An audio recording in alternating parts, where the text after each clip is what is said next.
Avant de prendre le mot de clôture, voilà, un dernier mot, merci encore. Et j'espère que c'est peut-être les prémices d'un partenariat avec la ville. Et moi je vous dis en tout cas rendez-vous dans l'année ou peut-être à l'année prochaine. Voilà.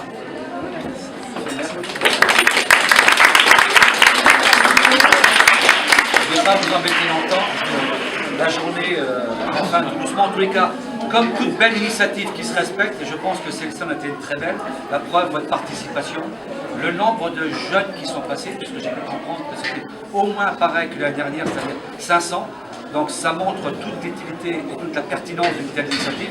Donc je disais, comme toute belle initiative qui se respecte, on a la tradition de la terminer, de la conclure ensemble, partenaires, services, les jeunes eux-mêmes, puisque vous êtes présents, par un moment convivial, c'est aussi ça, la capacité qu'on a les uns les autres à faire des choses sérieuses, mais on les termine toujours par un petit mot de l'amitié, ce pourquoi nous allons vous inviter tout à l'heure.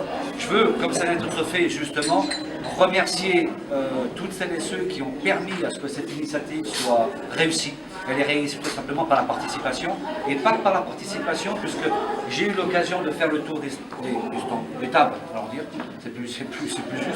Et il semblerait que, c'est même pas il semblerait, en tout cas ce qui m'a été rapporté, c'est que beaucoup de jeunes ont été sensibles aux propositions qui ont été faites. Je sais qu'il y a des entreprises, ici il y a une entreprise locale, Société Orion, qui est installée sur pied depuis très longtemps, une ancienne, une entreprise historique de la ville, et qui a besoin, bien évidemment, comme entreprise, de ce qu'on appelle les jobs d'été. C'est vrai que nous partons en vacances encore, et j'espère que ça va durer longtemps, en juillet et août, et bien évidemment, on sait bien que pour la continuité des services, des prestations, on a toujours besoin d'un fonctionnaire disponible, d'un agent hospitalier, d'un plombier aussi, hein, il peut y avoir une fuite d'eau, donc on a toujours besoin, donc il faut toujours des personnes, et particulièrement des jeunes et des jeunes étudiants qui viennent remplacer. J'ai été facteur, préposé facteur, et je sais que l'été, lorsque je partais en vacances, j'avais l'assurance d'avoir quelqu'un ou quelqu'une qui me remplaçait le temps que je partais en vacances.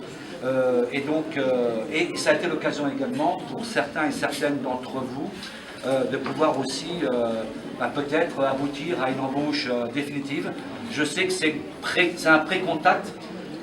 J'espère que ces pré-contacts traduiront pour celles et ceux qui ont été, qui veulent travailler 1 mois, 2 mois, 3 mois, ou qui veulent travailler durablement dans l'entreprise. J'espère que les prochains contacts permettront que vos embauches soient définitives. En tous les cas, je veux vraiment remercier l'ensemble des prestataires qui étaient présents, qui sans eux, il n'y aurait pas de job d'été d'ici possible. Et puis évidemment, les services qui ont pris en amont, pendant et après, parce que ce dont vous avez pu bénéficier cet après-midi, ça ne s'est pas construit comme ça. On le sait bien, ça prend beaucoup de temps pour le préparer, il faut réunir les partenaires, il faut les rencontrer, il faut les convaincre, il faut organiser la salle, et en amont, pendant, et il y a toujours l'après, comme il le disait tout à l'heure, c'est que cette initiative de job d'été, c'est un moment de l'activité du service jeunesse, mais bien évidemment, ça ne s'arrête pas là. Et donc, le service jeunesse, toute l'année, est à votre disposition. Il n'est pas là pour régler, bien évidemment, tous les problèmes de jeunes. Il faut que l'ensemble des institutions fonctionnent, les CIO, les lycées, les universités, toutes les collectivités qui ont une responsabilité en direction des jeunes. Mais en tous les cas, en ce qui nous concerne, nous avons décidé depuis longtemps maintenant de participer, à accompagner, et on sait bien que le parcours d'un jeune aujourd'hui est très difficile. Tout à l'heure, je faisais référence au CIO qui a un rôle dans la capacité à pouvoir aider un jeune dans son parcours. Mais c'est vrai que tout à l'heure, je ne sais plus avec qui je discutais, c'était sur l'apprentissage, mais je ne sais plus avec qui. Et c'est vrai qu'il n'est pas toujours aisé aujourd'hui dans le contexte aujourd'hui. Je ne dis pas que c'était plus facile il y a 20 ans, ou 30 ans, ou 40 ans, mais quand même, c'était quand même un tout petit peu plus facile pour l'avoir vécu personnellement.